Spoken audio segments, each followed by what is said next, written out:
let's continue the video. We are going to study about the type of decomposition reaction.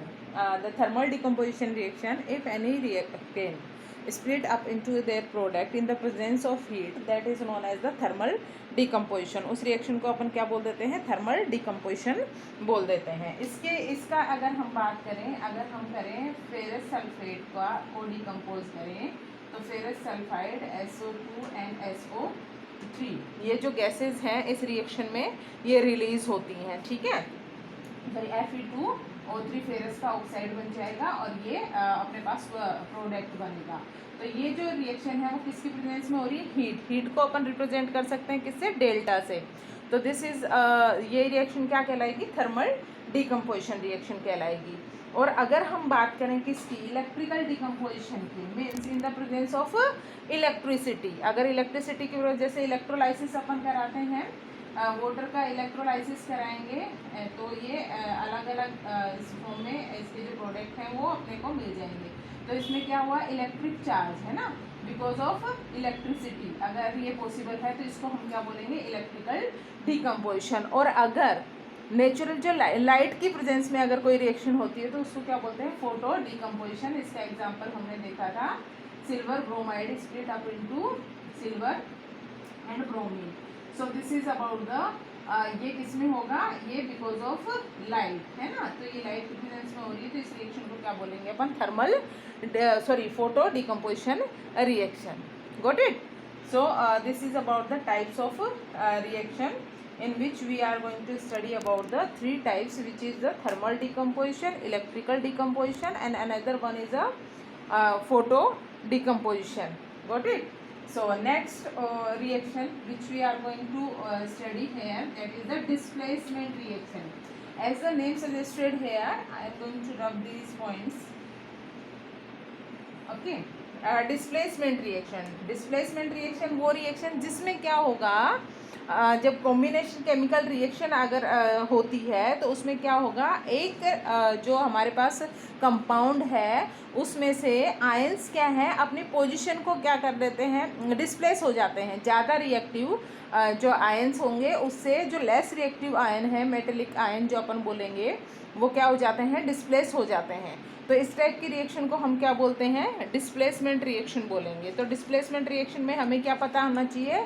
We should know about the reactivity series, that which one of the reactants are, one of the metals are more reactive and which are the less reactive.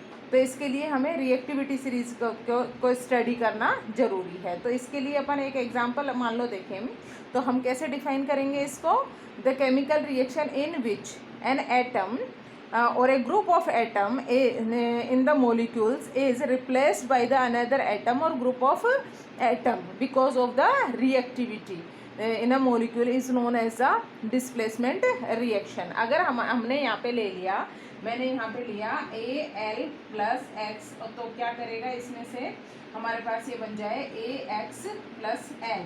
यानी कि इसमें क्या हो गया इस type की इस reaction के अंदर कि जो L है, दिस इज, ये जो A है ये क्या हो गया? रिप्लेस हो गया यहाँ पे है ना, और वो किसके साथ में आ गया? इसके साथ में आ गया.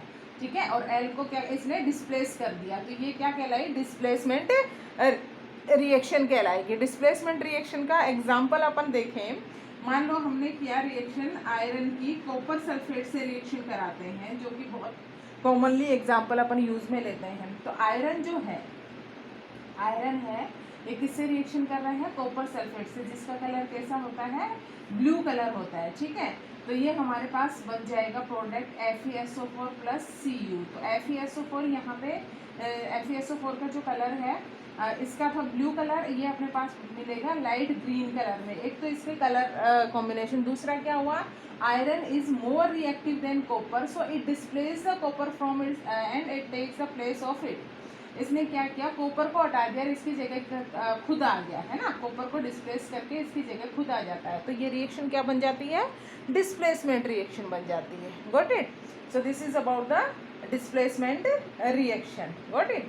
Now another one that is known as the double displacement. अगर दोनों ही आयन एक दूसरे की पोजीशन को क्या कर लेते हैं, चेंज कर लेते हैं, तो उस टाइप के रिएक्शन को हम क्या बोलते हैं, डबल डिस्प्लेसमेंट रिएक्शन बोलते हैं। तो डबल डिस्प्लेसमेंट रिएक्शन में हम क्या देखते हैं, मान लिया हमारे पास क्या है, double displacement reaction are those reactions in which two compounds exchange their radicals, जो अपने रेडिकल्स को क्या कर लेते हैं, चेंज कर लेते हैं। हमारे पास क्या है, दो रेडिकल, एक पॉजिटिव और एक कैटायन और एक एनायन। पॉजिटिव को अपन क्या बोलते हैं, कैटायन, और नेगेटिव को हम क्या बोलते हैं, एनायन बोलते हैं। तो दोनों ही अपनी पोजीशन को क्या कर लेते हैं, चेंज कर लेते हैं। तो इस तरह से जो हमारे पास डिस्प्लेसमेंट होता है उसको हम क्या बोलते हैं, डबल डिस्प्लेसमेंट बोलते हैं। तो मैं यहाँ पे एक रिएक्शन ले लेती हूँ। अगर हम सोडियम क्लोराइड की रिएक्शन किससे करा दें, सिल्वर के नाइट्रेट के साथ करा देते हैं, है ना, NO3 के साथ करा देते हैं। तो यहाँ पे ये क्या, कैटायन, ये एनायन, ये कैटायन, ये एनायन। अब ये जो कैटायन है इसके एनायन से और इसका कैटायन इसके एनायन से रिएक्शन कर लेगा, तो ये बन जाएगा NaNO3 प्लस AgCl। ठीक है, तो हमारे पास प्रोडक्ट में क्या बन गया, दोनों के रेडिकल्स जो है, दोनों के पॉजिटिव यानी कि कैटायंस और एनायंस हैं, उन्होंने अपनी पोजीशन को क्या कर लिया, चेंज कर लिया। And because of change of position they interchange into each other, make the another product. So this is known as the double displacement reaction. इस रिएक्शन को हम क्या बोल देंगे, डबल डिस्प्लेसमेंट रिएक्शन बोल देंगे। Got it? I hope you understand about the double displacement reaction. Okay, now see another that is known as the redox reaction. redox reaction में क्या पढ़ते हैं अपन, ऑक्सीडेशन और रिडक्शन दोनों चीज़ें चलती हैं। ठीक है, ऑक्सीडेशन और रिडक्शन दोनों साथ साथ चलते हैं, तो दोनों कंबाइंड होकर क्या बन जाती हैं, रेडॉक्स रिएक्शन बन जाती हैं। और हमने क्या पढ़ा है, अगर हम बात करें इसकी इन रिएक्शंस की, तो हमने क्या स्टडी किया है कि ऑक्सीडेशन क्या होता है, +O2 -H2, एंड ऑक्सीडेशन में क्या होगा, gain of electron, sorry loss of electrons, और इसके अपोजिट क्या हो जाएगा, removal of oxygen, addition of hydrogen and gain of electron.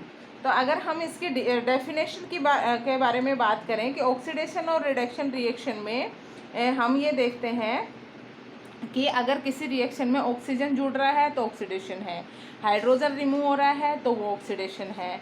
और इस प्रोसेस में अगर किसी रिएक्शन में से क्या हो रहा है, हाइड्रोजन इलेक्ट्रॉन्स हैं, उन गेन ऑफ इलेक्ट्रॉन्स हो रहा है, तो हम उसको क्या बोल देते हैं, गेन ऑफ इलेक्ट्रॉन्स का मीन्स अपन ने बोला उसका ऑक्सीडेशन हो रहा है। सॉरी, लेट मी सी, पहले हम क्या करते हैं, we will talk about the by the combination of oxygen. पहले तो हम ये देख लेते हैं कि ऑक्सीजन और हाइड्रोजन से क्या, प्लस ऑक्सीजन ऑक्सीडेशन। ठीक है, एक देखा, दूसरा देखो माइनस हाइड्रोजन ऑक्सीडेशन। ठीक है, पहले तो इसके बेसिस पे देख लेते हैं, फिर हम इलेक्ट्रॉन्स के गेन और उसके बेसिस पे, माइनस ऑक्सीजन रिडक्शन। ठीक है, और ये हो गया हमारा प्लस हाइड्रोजन, ये हो गया रिडक्शन। ठीक है, तो एक दूसरे के उल्टे हो गए। अब हम इसको समझने के लिए एक एग्जाम्पल लेते हैं, जिससे हमें इसका थर्ड कंसेप्ट जो है, taking of electrons, gaining of electrons and removal of electrons वाला जो हमें मेथड है वो भी इसमें समझ में आ जाएगा। तो हम इसमें देखते हैं, अगर हमने एक रिएक्शन ली, यहाँ पे एक कॉमन रिएक्शन ले लेते हैं, let's see the reaction oxidation and reduction reaction. Okay, the loss of electron by atoms और आयन, तो लॉस ऑफ, चलो इसमें हम लिख देते हैं लॉस ऑफ इलेक्ट्रॉन्स, है ना, और ये मैंने लिख दिया गेन ऑफ इलेक्ट्रॉन्स।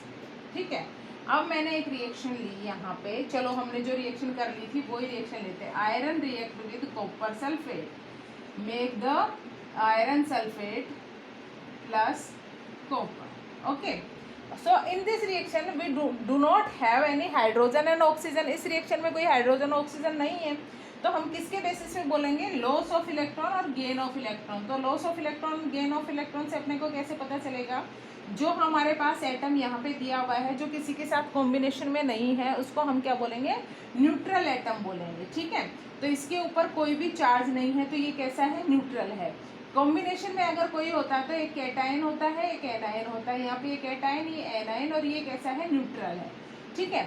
तो अब इस कंडीशन में क्या हुआ, iron convert into positive charge particle, means इसने क्या किया, इसमें से इलेक्ट्रॉन का लॉस हुआ होगा, है ना, तभी तो वो पॉजिटिव में कन्वर्ट हुआ है, ठीक है। तो लॉस ऑफ इलेक्ट्रॉन्स अपन ने क्या बोला कि लॉस ऑफ इलेक्ट्रॉन से क्या हुआ, उसका ऑक्सीडेशन, क्या हो गया इसका, ऑक्सीडेशन, ऑक्सीडेशन, ठीक है। और इसमें जो है अपन बात करें इसकी Cu की, ये कैसा कन्वर्ट हो गया न्यूट्रल में। तो न्यूट्रल में कैसा, पॉजिटिव को इलेक्ट्रॉन्स मिले होंगे तो गेन ऑफ इलेक्ट्रॉन क्या हो गया, गेन ऑफ इलेक्ट्रॉन, तो क्या हो गया ये, रिडक्शन, क्या हुआ, रिडक्शन, गॉट इट। तो इस प्रोसेस में इधर तो हो रहा है लॉस ऑफ इलेक्ट्रॉन, तो ये हो गया ऑक्सीडेशन, गेन ऑफ इलेक्ट्रॉन क्या हो गया हमारे पास, रिडक्शन हो जाता है, गॉट इट। अब इसमें क्या देखते हैं अपन इस रिएक्शन के अंदर कि ये एक्सचेंज, इसके अंदर लॉस ऑफ इलेक्ट्रॉन और गेन ऑफ इलेक्ट्रॉन से अपन ऑक्सीडेशन रिडक्शन देख लिया। अब हमारे पास बात आती है कौन ऑक्सीडाइजिंग एजेंट है और कौन रिड्यूसिंग एजेंट है। तो जिसका ऑक्सीडेशन हुआ है वो एजेंट कैसा होगा, रिड्यूसिंग एजेंट, और जिसका जो रिडक्शन हुआ है वो एजेंट कैसा बनेगा, ऑक्सीडाइजिंग एजेंट। ये एक दूसरे के जस्ट अपोजिट होते हैं, तो you have to think about that and you have to learn it. आपको ये चीज़ अच्छे से समझनी है ये कैसे होगा। और सिंपली अगर हमारे पास कोई बात आती है ऑक्सीजन की या हाइड्रोजन की, तो सिंपल इक्वेशन की अगर हम बात करें तो सिंपली हम देख के बता सकते हैं। मान लिया हमारे पास ये क्या है, जिंक का ऑक्साइड है ना, इसकी कार्बन से रिएक्शन कराई, ये Zn+CO, तो इसमें क्या हुआ, ZnO, इसमें ऑक्सीजन है और ऑक्सीजन यहाँ से क्या हो गई, रिमूव हो गई, तो रिमूवल ऑफ ऑक्सीजन क्या हो गया, यहाँ पे रिडक्शन हो गया, और यहाँ ऑक्सीजन जुड़ी है इसके साथ में, तो ये क्या हो गया हमारे पास, ऑक्सीडेशन हो गया। तो इसमें तो सीधा सीधा दिख रहा है क्योंकि हमारे पास ऑक्सीजन है। तो जब ऑक्सीजन या हाइड्रोजन का रिमूवल और एडिशन हो रहा है वो तो हमें कॉमनली अपन देख सकते हैं, we can decide about that. But अगर ऐसा नहीं होता है तो हम किसके बेसिस पे करेंगे, लॉस ऑफ इलेक्ट्रॉन और गेन ऑफ इलेक्ट्रॉन्स के बेसिस पे हम उसको क्या करेंगे, एक्सप्लेन करेंगे, got it. So this is about the redox reaction. और किसी भी रिएक्शन में ऑक्सीडेशन और रिडक्शन है, दोनों साथ साथ चलते हैं, तो उस रिएक्शन को हम क्या बोल देते हैं, रेडॉक्स रिएक्शन बोल देते हैं, got it, okay. So the next point which is given there, हम एक और चीज़ इसके बारे में डिस्कस करने वाले हैं। एक आपने नाम सुना होगा प्रेसिपिटेशन रिएक्शन, है ना। तो प्रेसिपिटेशन रिएक्शन क्या होती है, type of reaction in which after the reaction we get a solid substance, है ना, product in a form of solid product, है ना, after the reaction which is settled down at the bottom of the container, or you can say in the form of solid state। जो हमें solid state में product मिल जाता है तो हम क्या करते हैं, जैसे लिक्विड है और उसके टेस्ट ट्यूब के अंदर नीचे बैठा हुआ, तो उसको हम क्या बोलते हैं, प्रेसिपिटेट, और इस रिएक्शन को क्या बोलेंगे, प्रेसिपिटेशन रिएक्शन। तो ये हो गई हमारी क्या, प्रेसिपिटेशन रिएक्शन हो जाती है। तो इसमें बहुत सारी रिएक्शंस ऐसी हैं जिसको हम प्रेसिपिटेशन रिएक्शन में स्टडी करते हैं, और प्रेसिपिटेशन रिएक्शन पे क्वेश्चंस पूछे भी जाते हैं कि होती क्या है। तो इसका हम एक एग्जांपल ले लेते हैं कि प्रेसिपिटेशन रिएक्शन कौन सी है। तो प्रेसिपिटेशन रिएक्शन में देखो बहुत सारी हो सकती हैं प्रेसिपिटेशन रिएक्शन। मैं एक सिंपल हम कर रहे हैं, हम बात कर रहे हैं लेड नाइट्रेट की। लेड नाइट्रेट की रिएक्शन हमने किससे करवा दी, पोटेशियम आयोडाइड से हम रिएक्शन कराते हैं इसकी। किससे करा रहे हैं, पोटेशियम आयोडाइड से रिएक्शन कराते हैं। After the reaction we get the product that is PbI2, और ये बन जाएगा KNO3। तो ये जो है, ये एरो नीचे की तरफ, जब सॉलिड सब्सटेंस मिलता है तो एरो नीचे की तरफ, गैसेस फॉर्म में होगा तो एरो ऊपर की तरफ अपन शो करते हैं टू रिप्रेजेंट द प्रोडक्ट्स। तो ये हमारे पास किसकी फॉर्म में मिलता है, PPT की फॉर्म में। तो ये रिएक्शन कैसी कहलाई, प्रेसिपिटेशन रिएक्शन, गॉट इट। तो इस तरह से जो सॉलिड फॉर्म में अपने को सब्सटेंस मिलता है after the reaction, that is known as the precipitation reaction and that is known as the precipitate. ये हो गया प्रेसिपिटेट, और ये रिएक्शन हो जाती है हमारे पास precipitation reaction, got it, okay. After that we have the another points, that is the exothermic reaction और endothermic reaction. अगर किसी रिएक्शन में, अगर if any reaction required heat to proceed, अगर कोई रिएक्शन को प्रोसीड होने के लिए हीट की रिक्वायरमेंट होती है तो उस रिएक्शन को हम क्या बोलते हैं, एंडोथर्मिक रिएक्शन. एंडो मीन्स अंदर लेने के लिए. और if any reaction require the evolve the heat during the process, अगर कोई रिएक्शन हो रही है और उसमें से हीट लिबरेट हो रही है, बाहर निकल रही है, तो बाहर निकलने मतलब बाहर निकलना, तो उसको अपन क्या बोलेंगे, एंडोथर्मिक रिएक्शन. तो ये दो तरह की रिएक्शन हो गई, एक्सोथर्मिक और endothermic reaction. The reaction you can say the reaction of simply upon photosynthesis की बात करें या हम रेस्पिरेशन प्रोसेस की बात करें, है ना. तो इन रिएक्शंस में क्या होता है कि हीट एनर्जी, जब हम किसकी फोटोसिंथेसिस की बात कर रहे हैं ना, तो फोटोसिंथेसिस को अगर अपन डिफाइन करना चाहें या सॉरी रेस्पिरेशन को करना चाहें, तो अपन पहले रेस्पिरेशन ले लेते हैं. तो रेस्पिरेशन क्या होता है, जो अपन फूड होता है in the it digested in the presence of oxygen, है ना, split into in the presence of oxygen. तो ये ऑक्सीजन की प्रेजेंस में स्प्लिट होके किसमें टूट जाता है, CO2 H2O, और क्या देता है हमें, एनर्जी. यही तो होता है रेस्पिरेशन प्रोसेस, है ना, break down of food in the presence of oxygen. तो इसमें क्या हो रहा है, अपने पास इस प्रोसेस में एनर्जी मिल रही है, लिबरेट हो रही है प्रोडक्ट साइड में, तो इसको क्या करेंगे अपन, एक्सोथर्मिक रिएक्शन बोलेंगे. जब इसको उल्टा करके फोटोसिंथेसिस की बात करें, CO2 H2O, it need the light और हीट एनर्जी, जो भी एनर्जी लाइट की फॉर्म में, सनलाइट की फॉर्म में, क्लोरोफिल अपन देखते हैं, तो इसके प्रेजेंस में जब रिएक्शन होती है, इट मेक द ग्लूकोज, है ना. तो ये क्या बनाता है, ग्लूकोज बनाता है, और O2 साथ में ये अपने को देता है फोटोसिंथेसिस प्रोसेस में. तो इसके अंदर क्या है, it need the heat energy, so it is known as the endothermic reaction. Endothermic reaction. और इस प्रोसेस में क्या हो रहा है, it liberate the energy during the process, that is known as the exothermic reaction. Got it? So this is about the endothermic and exothermic reaction. Okay, so these are the topics which are given in this chapter. So I just revise the main points which are given there to recall the chapter. I hope you all understand about that. If you any one of you have any problem in these type of reactions or other topics, you can ask these in doubt class. Okay, so we'll talk about the another जो point which are given there and doubt class. अगर आपको किसी को भी problem होती है तो हम डाउट क्लास में इसके बारे में बातें कर सकते हैं. तो मोस्टली हमने जो इसमें टॉपिक दिए हुए थे उनके बारे में हमने स्टडी कर लिया है. किसी भी रिएक्शन में को अगर मोर इन्फॉर्मेटिव बनाना होता है तो उस रिएक्शन में क्या क्या चीज़ें होनी चाहिए. अब जो लिक्विड है उसको एल की फॉर्म में शो होगा, वो यानी कि physical state of substance should be shown in the form of, तो उसको हम करेंगे किस में, एल की फॉर्म में. और अगर हमारे पास दिया हुआ है गैसेस फॉर्म में तो जी अपन शो करते हैं, और अगर अपने पास सॉलिड फॉर्म में है तो एस की फॉर्म में शो करते हैं. प्रेसिपिटेट है तो प्रेसिपिटेट के साइड में अपन एरो डाउनवर्ड डायरेक्शन में शो करते हैं. गैसेज इवोल्व हो रही है during the reaction, we show arrow in the upward direction. तो ये बहुत सारी चीज़ें हैं जो उस रिएक्शन को क्या बनाती हैं, इन्फॉर्मेटिव बनाते हैं. एक्सोथर्मिक है, एंडोथर्मिक है, तो हम अगर एक्सोथर्मिक है तो प्लस हीट एनर्जी वो इवोल्व होगी, और अगर एंडोथर्मिक है तो हम इस साइड में इसको शो करेंगे. तो ये चीज़ें क्या बनाएंगी, इसको इन्फॉर्मेटिव बनाएंगी. I hope you all understand about the topics which are given in this chapter.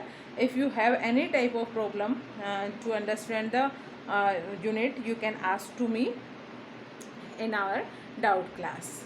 Okay, so this is about the revision of chapter first. Thank you.